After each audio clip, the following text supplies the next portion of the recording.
A woman takes an afternoon nap and wakes up to discover her husband's secret affair with the nanny. But instead of confronting them with anger, she greets them with a smile. The nanny deliberately shows Anna her youngest son's drawing, saying he's drawn her as part of the family. When asked if she minds, Anna graciously says it's fine and even asks the nanny to hang it on the wall, because she's already hatched a brilliant revenge plan to drive a wedge between the two lovers. She approaches the nanny and deliberately reveals the scars on her shoulder. When the nanny asks about them curiously, Anna puts on a pitiful act, claiming her husband beat her. But the nanny is skeptical. From what she knows, Nick would never hit a woman, and he's certainly never hit her. So Anna begins playing the victim, saying she and her husband were once deeply in love, but ever since having children, he's been physically abusive toward her. If it weren't for the kids, she would have run away long ago. Her story sounds so convincing that the nanny starts to have doubts and tries to get information from the mansion's gardener, but the professional gardener refuses to say much, which only makes Nick's alleged abuse seem more credible to her. When Nick comes to see her again, she can't help but ask if he's been violent at home. Nick immediately denies it, saying his wife must have gone off her medication again and the nanny shouldn't believe her. The nanny mentions that the scars on Anna's body look real,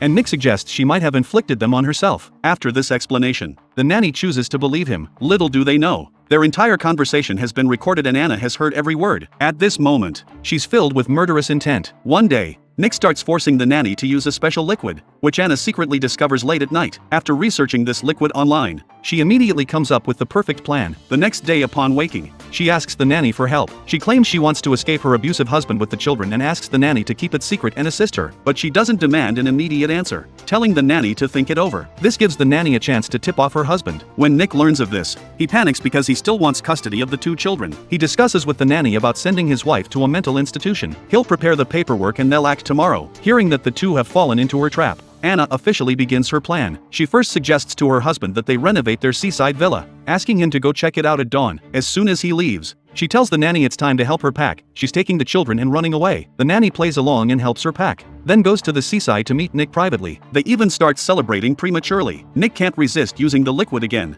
but this time the nanny is reluctant and leaves the villa with her clothes. According to her morning agreement with Anna, she's supposed to return before dark to help clean up, but she discovers that Anna and the children have vanished, and her phone calls go unanswered. It turns out Anna had already taken the children to her mother-in-law's house. She was waiting for the right moment. Soon, the mother-in-law receives a phone call from the police. They inform her that her son has drowned in the swimming pool.